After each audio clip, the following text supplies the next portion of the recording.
ISKCON নেতা গ্রেফতারের প্রতিবাদে রাজধানীর শাহবাগে বিক্ষোভ করেন অনুসারীরা। সতর্ক অবস্থানে আছে আইনশৃঙ্খলা বাহিনী ও শিক্ষার্থীরা। এ নিয়ে আরো জানাতে সরাসরি যুক্ত হচ্ছেন সহকর্মী শাহিদুজ্জামান সাকিব।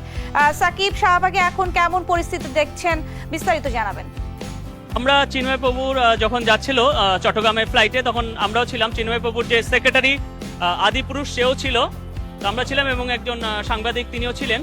তো আমরা ওখানে নামার পরে ওখানে যারা গোয়েন্দা সংস্থার লোকেরা তারা বললো যে তাদের যিনি অফিসার তিনি আসবেন।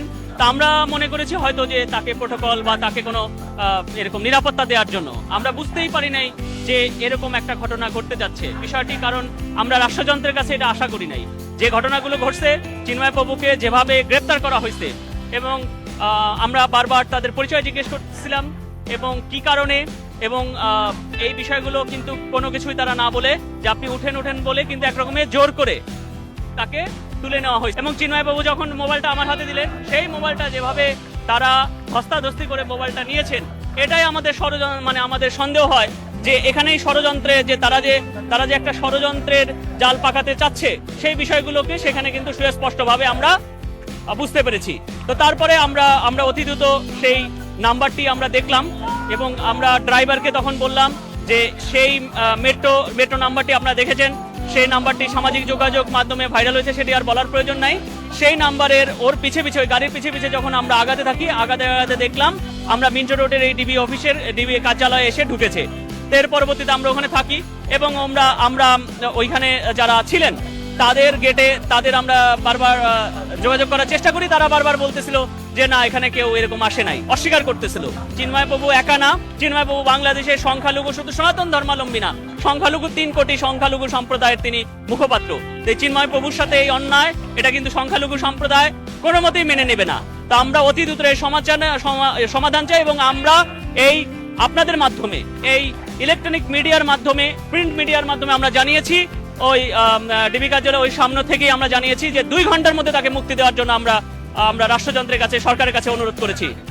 হ্যাঁ, তো আচ্ছা, 2 ঘন্টার মধ্যে যদি না করা হয়, আমরা আমাদের ঢাকেশ্বরী মন্দিরে আমাদের জাতীয় নেতৃবৃন্দরা যারা আছেন, বাংলাদেশের জাতীয় মন্দির, আপনি জানেন ঢাকেশ্বরী একটা আমাদের জাতীয় মন্দির, এবং সেটা আমাদের হিন্দুদের, সেই জায়গা থেকে বসে আমরা হিন্দু সম্প্রদায়ের, সংখ্যালঘু সম্প্রদায়ের সকল নেতৃবৃন্দরা মিলে আমরা ঐক্যবদ্ধভাবে আমাদের পরবর্তী আন্দোলন আমরা ঘোষণা করব, এবং আমরা কোনো মতেই অন্যায় মেনে নেব না। এই যে তাকে যে গ্রেপ্তার করা, হ্যাঁ, এই যে গ্রেপ্তার করা, এমনকি আপনারা জানেন যে ওখানে যে আমাদেরই অনেক বিক্ষুব্ধ তরুণরা ওখানে জড়ো হয়েছিল, তাদেরও কিন্তু আমরা অনেক কষ্ট করে ওখান থেকে আমরা সরিয়ে দিয়েছি যে আপনারা চলে যান, এবং অনেক কষ্ট করে সরিয়ে দিয়েছি, চলে যান। কারণ কি, এখানেও আমরা ষড়যন্ত্রের গন্ধ পাচ্ছি, যে এখানেও দেখা যায় কোনো সুযোগ সন্ধানী ঢুকে হয়তো এমন কিছু করতে পারে, তার সব দায়ভার আমাদের হিন্দু সম্প্রদায়ের উপর ফেলবে। সেই ষড়যন্ত্র যেন করতে না পারে, সেই জাল যেন বিস্তার না করতে পারে, এই কারণে আমরা কিন্তু ওখানে কোনো তরুণ সম্প্রদায়ের কাউকে আমরা বলেছি সবাইকে যে চলে যেতে, এবং তারা কিন্তু আমাদের কথা শুনেছে। এই কারণে তরুণ সম্প্রদায় অনেক বিক্ষুব্ধ হলো, তাদের কাছে আমরা কৃতজ্ঞ। কিন্তু তারা শাহবাগে এসে তাদের ন্যূনতম, যে আপনারা জানেন যে ঢাকা শহরে যে প্রতিবাদ তরুণ সম্প্রদায় করে, শান্তিপূর্ণভাবে তারা তাদের প্রতিবাদ জানাচ্ছে, এবং চিন্ময় প্রভুর এই গ্রেপ্তারের বিরুদ্ধে তারা এই মুক্তির জন্য তারা আন্দোলন তারা বলছে। তো আমরা এই শান্তিপূর্ণভাবে আমরা এই বিষয়টির আমরা সমাধান চাই, এবং আমরা চাই আজকে রাত্রের মধ্যে চিন্ময় প্রভুর আমরা মুক্তি, এবং এই বিষয় না হলে কিন্তু পরবর্তী আমাদের আন্দোলন আমাদের